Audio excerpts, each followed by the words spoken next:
Change in profit sharing ratio among the existing partners पे फिर नया टॉपिक आया है, accounting for revaluation of assets and liabilities. Accounting for revaluation of assets and liability.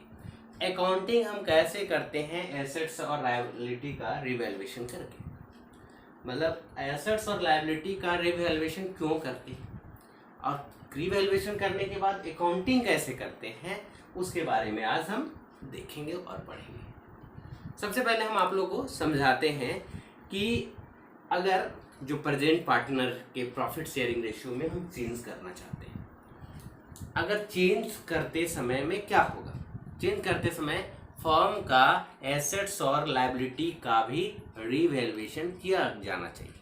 क्या किया जाना चाहिए? फर्म के एसेट्स और लायबिलिटी का भी रिवैल्यूएशन किया जाना चाहिए।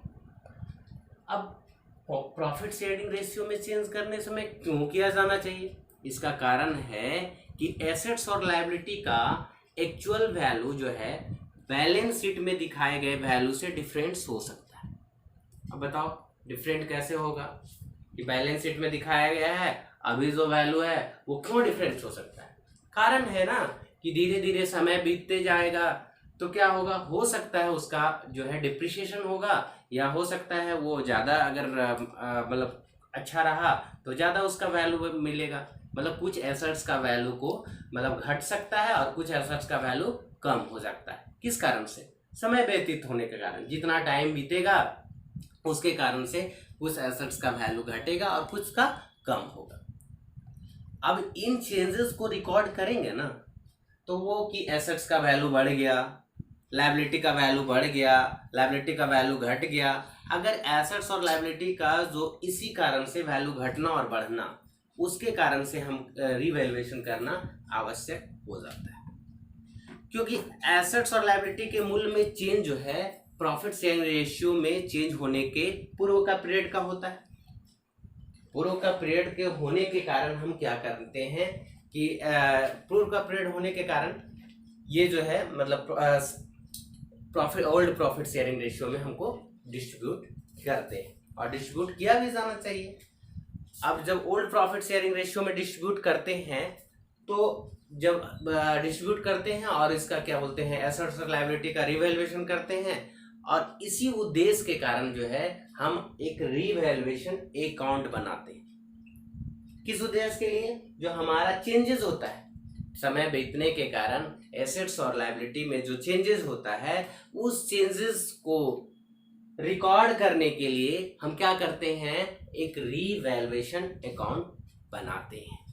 अब रिवैल्यूएशन अकाउंट कैसे बनाते हैं वो हम आपको बताते हैं। अब रिवैल्यूएशन अकाउंट बनाने से पहले हमको थोड़ा सा जान लेना है कि रिवैल्यूएशन अकाउंट है क्या। रिवैल्यूएशन अकाउंट एक प्रकार का नॉमिनल अकाउंट का नेचर है। इसका नेचर कैसा है? नॉमिनल अकाउंट है, मतलब एक प्रकार का नॉमिनल खाता है जो एसेट्स और लायबिलिटी के वैल्यू में हुए चेंज के कारण प्रॉफिट और लॉस को रिप्रेजेंट करता है। एसेट्स और लायबिलिटी के वैल्यू में चेंज होने के कारण ये क्या करता है, प्रॉफिट और लॉस को रिप्रेजेंट करता है। अब चेंजेस कैसे है आप लोगों को याद रखना होगा ना कि चेंजेस होता कैसे, तो ये याद आप लोगों को कैसे रखना होगा। आप लोगों को पता है कि एसेट्स अगर इंक्रीज करता है, अगर एसेट्स इंक्रीज करता है तो क्या होता है, डेबिट होता है, ठीक है। अगर एसेट्स डिक्रीज करता है तो क्रेडिट होता है, ठीक है। इन डेबिट हुआ यानी यहाँ क्या होगा, डेबिट के समय में यहाँ हमको रिवैल्यूएशन अकाउंट में यानी यहाँ प्रॉफिट मानना होगा। अगर क्रेडिट होगा तो यहाँ हमको लॉस मानना होगा। इसी प्रकार लायबिलिटीज अगर हमको यहाँ इंक्रीज करता है, यहाँ इंक्रीज करता है तो हम क्या मानेंगे, लॉस। और लॉस को बताया ना आपको क्या करना है, क्रेडिट मानना है, यानी इसको क्रेडिट और ये क्या होगा, लॉस। ये क्या होगा, डेबिट। डिक्रीज करेगा लायबिलिटीज तो डेबिट, और ये हमारा प्रॉफिट होगा। अब जब आप लोग को एसेट्स का, इसका मतलब हुआ कि एसेट्स का वैल्यू बढ़ जाने से और लायबिलिटी के वैल्यू में कमी हो जाने से हम क्या करते हैं, रीवैल्यूएशन अकाउंट को क्रेडिट किया जाता है। ठीक इसी तरह एसेट्स के वैल्यू में, मतलब एसेट्स के वैल्यू में बढ़ना और लायबिलिटी के अमाउंट में कमी होता है तो हम क्या करते हैं, रीवैल्यूएशन अकाउंट को क्रेडिट करते हैं। ठीक इसी के विपरीत एसेट्स के वैल्यू में होने वाला कमी और लायबिलिटी के वैल्यू में होने वाला वृद्धि से हम क्या करते हैं, रीवैल्यूएशन अकाउंट को डेबिट करते हैं। इसके अतिरिक्त हम लोग इसमें रीवैल्यूएशन अकाउंट में क्या करते हैं, अनरिकॉर्डेड एसेट्स और लायबिलिटी को भी रीवैल्यूएशन अकाउंट में रिकॉर्ड करते हैं। अब रीवैल्यूएशन जो एसेट्स और लायबिलिटीज का है उसका अकाउंटिंग जो करेंगे, ये अकाउंटिंग वो हम लोग दो तरीके से करेंगे। पहला, when revised value are to be recorded in the books, जब रिवाइज वैल्यू को बुक्स में रिकॉर्ड किया जाता है तब। When revise value are not to be recorded in the books, ठीक है, उसको अब हम लोग क्या करेंगे, इसका ये दो तरीका बताएं आप लोग को। पहला है when revise value are to be recorded in the books, और when revise value of books को रिकॉर्ड जब नहीं किया जाता तो क्या करेंगे। अभी सबसे पहला हम लोग फर्स्ट केस की ओर चलेंगे जिसमें देखेंगे when revise value are to be recorded in the books, जब रिवाइज वैल्यू को बुक्स में रिकॉर्ड किया जाता है तो ऐसे केस में क्या करना है, ऐसे केस में एसेट्स और लायबिलिटी का रीवैल्यूएशन नया अकाउंट खोलकर किया जाता है जो प्रॉफिट और लॉस एडजस्टमेंट की तरह होता है। किस तरह होता है, प्रॉफिट और लॉस एडजस्टमेंट की तरह होता है। और आप जानते हैं कि यह एक प्रकार का कौन खाता है, रीवैल्यूएशन नॉमिनल खाता है, इसलिए लॉस की राशि से इस अकाउंट को क्या किया जाता है, डेबिट किया जाता है, और प्रॉफिट की राशि से इस अकाउंट को क्या किया जाता है, क्रेडिट किया जाता है। अब हम लोग इसके लिए कुछ एंट्री पास करते हैं। 5 एंट्री में आप लोग को हम इसके बारे में पूरा क्लियर कर देंगे कि आखिर अगर एसेट डिक्रीज करता है तो क्या होगा और अगर एसेट इंक्रीज करेगा तो क्या होगा। इसके लिए हम लोग कुछ एंट्री पास करते हैं। पहला एंट्री है for decrease in the value of assets, अगर एसेट्स का वैल्यू बढ़ जाने पर क्या होगा। आप लोग को बताया ना कि रीवैल्यूएशन अकाउंट को डेबिट हम लोग किस लिए करते हैं, लॉस की राशि से इस अकाउंट को क्या करते हैं, डेबिट करते हैं, यानी रीवैल्यूएशन अकाउंट को डेबिट करते हैं। तो revaluation account debit to assets account कब, जब एसेट्स की वैल्यू घटता हो, यानी एसेट्स की वैल्यू में कमी हो तो।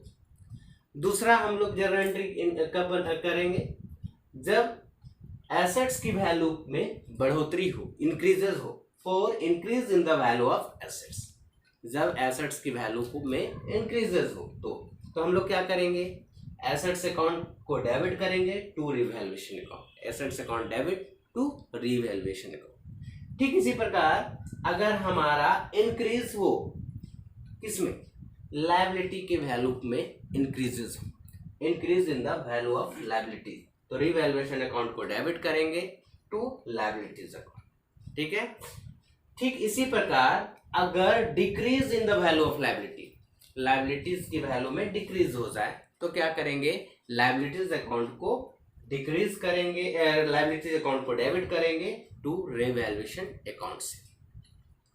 अब ये आप 4 एंट्री के आधार पर रीवैल्यूएशन अकाउंट और प्रॉफिट लॉस एडजस्टमेंट अकाउंट तैयार कर सकते हैं और तैयार किया भी जाता है। यही 4 एंट्री के आधार पे एसेट्स का डिक्रीज, एसेट्स का इंक्रीज करना, फिर लायबिलिटी का इंक्रीज करने पर क्या होगा, लायबिलिटीज को डिक्रीज होने पर क्या होगा। यदि अकाउंट यानी रीवैल्यूएशन अकाउंट को क्रेडिट साइड अधिक हो, रीवैल्यूएशन अकाउंट में क्रेडिट साइड, ऐसे हम परफॉर्मा से बताएंगे आप लोगों को, अगर क्रेडिट रीवैल्यूएशन अकाउंट का क्रेडिट साइड अधिक हो तो प्रॉफिट होगा और डेबिट साइड अधिक हो तो लॉस होगा। अब जब लाभ और हानि होगी तो उस प्रॉफिट और लॉस को सभी पार्टनर्स में ओल्ड प्रॉफिट शेयरिंग रेशियो में डिस्ट्रीब्यूट कर देना चाहिए। ठीक है, क्या कर देना चाहिए? डिस्ट्रीब्यूट कर देना चाहिए। इसके लिए हम लोग कुछ एंट्री, 2 एंट्री बनाते हैं। 2 एंट्री क्या होगा उसको बताते हैं। अब जब लाभ और हानि होगी तो उस प्रॉफिट और लॉस को सभी पार्टनर्स में उनके ओल्ड प्रॉफिट शेयरिंग रेशियो में क्या करेंगे? डिस्ट्रीब्यूट कर देंगे। उसके लिए हम कुछ एंट्री बनाते हैं, 2 एंट्री। कैसे? When revaluation account shows profit, अगर रीवैल्यूएशन अकाउंट प्रॉफिट दिखाया दे रहा है, रीवैल्यूएशन अकाउंट में क्या दिख रहा है? प्रॉफिट दिख रहा है, तो हम क्या करेंगे? Revaluation account debit to partners capital account. अगर यही काम रीवैल्यूएशन अकाउंट में लॉस दिख रहा है तो हम लोग क्या करेंगे? पार्टनर्स कैपिटल अकाउंट को डेबिट करेंगे टू रीवैल्यूएशन अकाउंट को। रीवैल्यूएशन अकाउंट का थ्योरी आप लोग को बता चुके हैं। अब हम रीवैल्यूएशन अकाउंट को एक परफॉर्मा से समझाएंगे कि आखिर, और एक लेजर के फॉर्म में कि कैसे प्रॉफिट और लॉस को रिकॉर्ड किया जाता है। तो अब देखिए, आप लोग को बता चुके हैं कि इधर जो है कौन साइड है? डेबिट साइड है। और हम बताया था ना, ये डेबिट साइड, ये साइड कौन सा साइड होगा? लॉस का साइड होगा। इधर क्या बताए हैं आप लोगों को? क्रेडिट साइड बताए हैं। और क्या साइड बताए हैं? ये प्रॉफिट होगा। और हम आप लोगों को ये भी बता चुके हैं कि रीवैल्यूएशन अकाउंट में क्या होता है, किस चीज का रिकॉर्ड करते हैं। इसमें एसेट्स और लायबिलिटी में, जो लायबिलिटी के वैल्यू में जो चेंज होता है उसी चीज को हम लोग इसमें रिकॉर्ड करते हैं। मतलब एसेट्स और लायबिलिटीज के वैल्यू में जो चेंज हुआ उस चेंजेस को हम लोग रीवैल्यूएशन अकाउंट में रिकॉर्ड करते हैं। यानी अगर डेबिट साइड करेंगे क्या? Decrease in value of assets. अगर वैल्यू एसेट्स का वैल्यू डिक्रीज कर रहा है, किस साइड लिखाएगा रीवैल्यूएशन अकाउंट? क्या? डेबिट साइड में। यानी एसेट्स का वैल्यू मान लो 50,000 था, अब वैल्यू घट के हो जा रहा है 40,000, यानी ये डिक्रीज हो रहा है ना। तो अगर 50,000 से 40,000 हो रहा है, यानी जो डिक्रीज जो वैल्यू हो रहा है, तो 10,000, वो मतलब अगर डिक्रीज जो वैल्यू जितना का हो रहा है, वो जो है डिक्रीज वैल्यू का डिक्रीज किधर लिखाएगा? तो ये दिखाएगा आपका डेबिट साइड, यानी लॉस। अगर हमारा लायबिलिटी इंक्रीज कर रहा है, लायबिलिटी इंक्रीज करेगा, अधिक दायित्व होगा, हमारे लिए तो घाटा है ना, लॉस है ना। अगर हमारा लायबिलिटी इंक्रीज कर रहा है बिजनेस में तो हमारे लिए नुकसान है कि नहीं?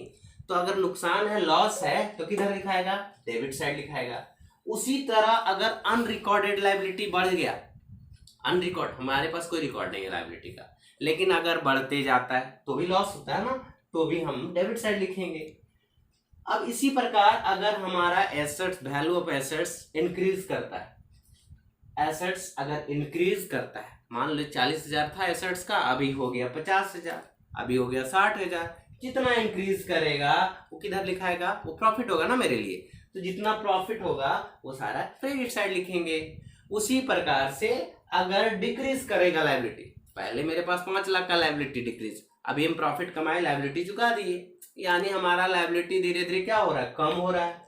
अगर लायबिलिटी कम हो रहा है, ठीक है, या पहले उतना ज्यादा लायबिलिटी था 5 लाख का, अब लायबिलिटी उसी को कर 4 लाख हो गया।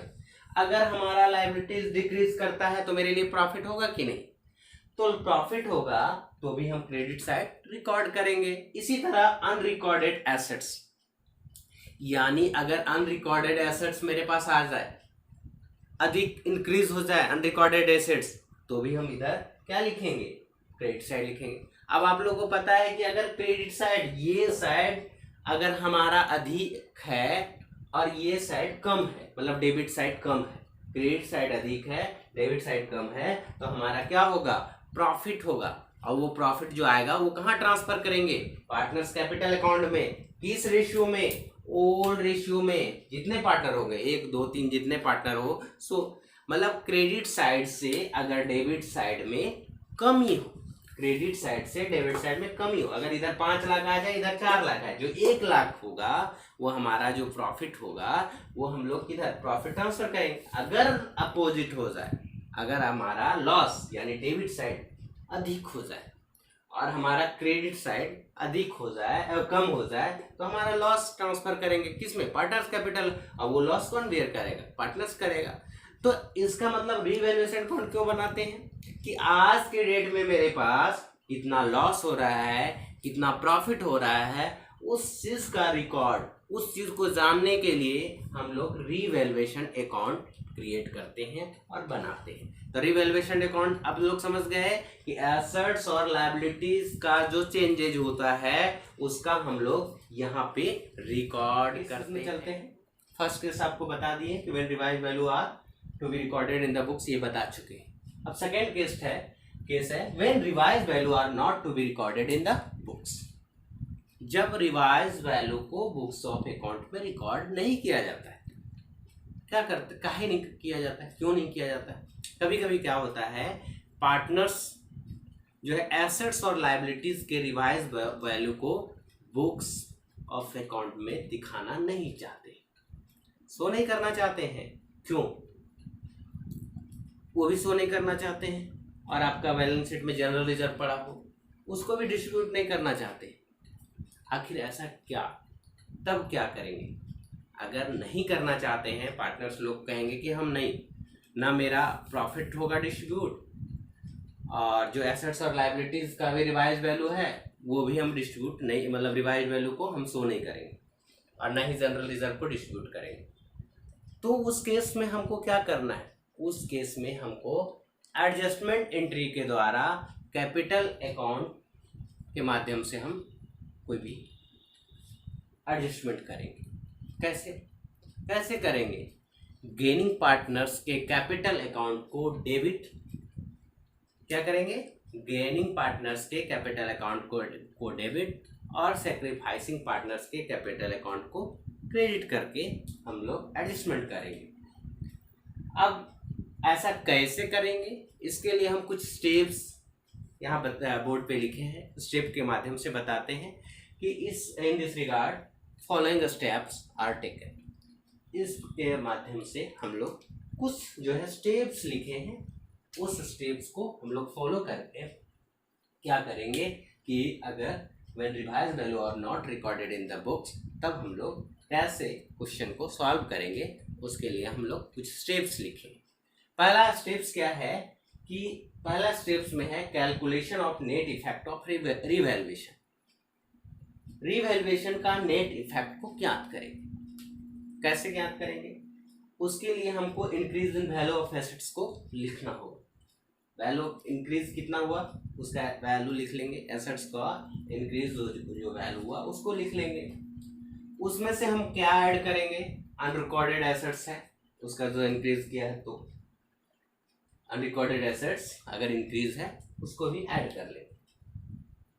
दूसरा नंबर में है बी पॉइंट में कि decrease in the amount of liabilities, मतलब अमाउंट लायबिलिटीज के अमाउंट को अगर जो डिक्रीज हो गया उसको हम लोग लिख लेंगे। थर्ड में है सी डिक्रीज इन द प्रोविजन, अगर प्रोविजन का भी अमाउंट यानी वैल्यू डिक्रीज कर रहा है उसको भी हम लोग increase in value of assets में क्या करेंगे? ऐड कर लेंगे। फुल ऐड को यहाँ लिख लेंगे। उसी तरह लेस कौन होगा? Decrease in the value of assets. अब decrease in the value of assets में कौन कौन सा चीज को हम क्या करेंगे? ले लेंगे, लेस करेंगे। Decrease in value of assets में कौन कौन सा आइटम को लेस करेंगे? Less increase in the amount of liability, अगर हमारा लायबिलिटी इंक्रीज कर रहा है तो लायबिलिटीज का अमाउंट इंक्रीज कर रहा है तो उसको लेस कर देंगे। इसमें अनरिकॉर्डेड लायबिलिटीज को, इंक्रीज इन प्रोविजन को। अब जब ऐड और लेस करने के बाद हम क्या ज्ञात कर लेंगे? Net effect of revaluation. Net effect of revaluation, revaluation का नेट इफेक्ट कि कितना एसेट्स इंक्रीज किया, कितना लायबिलिटी डिक्रीज किया, इंक्रीज किया, उसका हम लोग नेट इफेक्ट कर लेंगे। अगर याद रखें, आप नोट करके लिख लीजिए, when net effect is positive, अगर यहाँ नेट इफेक्ट पॉजिटिव आ जाता है तो ये होगा गेन यानी प्रॉफिट। अगर ये हमारा नेट इफेक्ट लॉस आ जाता है तो हमारा ये होगा नेगेटिव। अगर नेट इफेक्ट नेगेटिव आ जाएगा तो ये हमारा लॉस होगा। अगर नेट इफेक्ट आपका पॉजिटिव आ जाता है तो हमारा क्या होगा, प्रॉफिट होगा। अब स्टेप्स 1 तो आप लोग को नेट इफेक्ट निकाल लीजिएगा रिवैल्यूएशन का। सेकेंड स्टेप में चलते हैं, उसमें हमको कैलकुलेशन करना है गेनिंग रेशियो और सेक्रीफाइसिंग रेशियो। और ये आप लोगों को पता है कि गेनिंग रेशियो और सेक्रीफाइसिंग रेशियो कैसे निकालते हैं। न्यू शेयर में ओल्ड शेयर घटा देंगे तो गेनिंग निकल जाएगा, गेनिंग रेशियो। ओल्ड शेयर में न्यू शेयर घटा देंगे तो सेक्रीफाइसिंग रेशियो निकल जाएगा। ये कौन सा बड़ा बात है, तो आप लोग को ये पता है और ये आप लोग आसानी से निकाल लीजिएगा। तो हमारा रीवैल्यूएशन अकाउंट का ये 2 स्टेप है। तीसरा स्टेप थर्ड में है calculation of proportionate amount of net effect of revaluation. मतलब हमारा नेट इफेक्ट ऑफ रिवैल्यूएशन का कितना होगा, प्रोपोर्शनेट अमाउंट। पहला है फॉर गेनिंग पार्टनर। अगर गेनिंग पार्टनर का निकालना है तो कैसे हम निकालेंगे net effect of revaluation. Step 1 में आप लोग को बता दिए थे ना, नेट इफेक्ट एसेट्स का इंक्रीज और डिक्रीज करके निकालना है। ठीक उसी तरह फॉर गेनिंग पार्टनर के लिए निकालना है तो net effect of revaluation account multiply by share gain. जितना शेयर गेन हुआ है उससे हमको किससे गुना करना है, नेट इफेक्ट ऑफ रिवैल्यूएशन, जो हमारा नेट इफेक्ट रिवैल्यूएशन का आया है उससे। इसी प्रकार अगर सेक्रीफाइसिंग पार्टनर का निकालना है तो net effect of revaluation multiply into share sacrifice, मतलब जितना शेयर सेक्रीफाइस किया है। नेट इफेक्ट ऑफ रिवैल्यूएशन को हमको शेयर सेक्रीफाइस से गुना करने के बाद हम लोग सेक्रीफाइसिंग पार्टनर का प्रोपोर्शनेट अमाउंट निकाल सकते हैं। ठीक है, स्टेप 3 समझ में आ गया होगा। अगर ये 3 स्टेप 1, स्टेप 2, स्टेप 3 तीनों अगर आपको समझ में आ गया होगा तो स्टेप 1 में आप लोग क्या बताए, स्टेप 1 में आपको बताए कि हम कैसे नेट इफेक्ट ज्ञात कर लेंगे, कैलकुलेट कर लेंगे कि अगर हमारा एसेट्स इंक्रीज करेगा वैल्यू ऑफ एसेट्स और डिक्रीज करेगा वैल्यू ऑफ एसेट्स तो उसमें ऐड और लेस कर। स्टेप 2 में बताया क्या कि हम कैसे गेनिंग रेशियो और सेक्रीफाइसिंग रेशियो कैलकुलेट करेंगे। जब गेनिंग रेशियो और सेक्रीफाइसिंग रेशियो कैलकुलेट कर लेते हैं न्यू शेयर में ओल्ड शेयर घटा के तो गेन आ जाता है, ओल्ड में न्यू घटाएंगे तो हमारा सेक्रीफाइस आ जा रहा है। ये स्टेप 2 हो गया। स्टेप 3 का बात क्या करते हैं कि हमको प्रोपोर्शनेट अमाउंट निकालना है, किसका, नेट इफेक्ट ऑफ रिवैल्यूएशन का। अगर गेनिंग पार्टनर है तो शेयर गेन से गुना कर देंगे नेट इफेक्ट में, अगर सेक्रीफाइसिंग पार्टनर है तो शेयर सेक्रीफाइस हुआ है उससे गुना कर देंगे नेट इफेक्ट ऑफ रिवैल्यूएशन से। अब क्या है, स्टेप 4 में है, अब जब ये 3 कैलकुलेशन हो गया तो हमको क्या होगा, इसके लिए हमको उस जर्नल एंट्री पास करनी होगी। क्यों, हमारा पर नेट इफेक्ट मतलब क्या, या तो प्रॉफिट होगा या लॉस होगा। तो अगर प्रॉफिट होता है तो हमारा क्या जर्नल एंट्री होगा, गेनिंग पार्टनर को हम लोग क्या करेंगे, डेबिट करेंगे, मतलब गेनिंग पार्टनर्स कैपिटल अकाउंट। देखिए स्टेप 4 में हम जर्नल एंट्री लिखे हैं कि फॉर प्रॉफिट ऑन रिवैल्यूएशन, अगर हमारा प्रॉफिट हो जाए तो हम क्या करेंगे, गेनिंग पार्टनर्स कैपिटल अकाउंट को डेबिट कर देंगे और सेक्रीफाइसिंग पार्टनर कैपिटल अकाउंट को क्रेडिट कर देंगे। ठीक उसी प्रकार अगर हमारा नेट इफेक्ट में क्या आ जाए, लॉस आ जाए तो क्या करेंगे, फॉर लॉस ऑन रिवैल्यूएशन में क्या करेंगे, sacrificing partners capital account debit to gaining partners capital account credit, ये कर देंगे। अब आप लोग को ये थ्योरी के आधार पे आपको सारा क्वेश्चन को बनाना है। रिवैल्यूएशन अकाउंट कैसे परफॉर्मा कैसे बनाया जाता है, debit side decrease in assets होगा, decrease in value of assets, credit side में increase in value of assets. ये आप लोग चेंजेस जो एसेट्स और लायबिलिटी का चेंजेस है वो रिवैल्यूएशन अकाउंट में बता चुके हैं आप लोगों को। तो उसके माध्यम से आप सारा क्वेश्चन जो है एसक्यूसिंग में जितने सारा क्वेश्चन दिया हुआ है उसको आप लोग बनाइए और हम आशा करते हैं सारा क्वेश्चन बन जाएगा। अगर आपको जरा सा दिक्कत होता है तो आप संपर्क कर सकते हैं। तो हम आशा करते हैं कि आपका ये accounting for revaluation of assets and liability से संबंधित कोई भी आपको समस्या ना हो।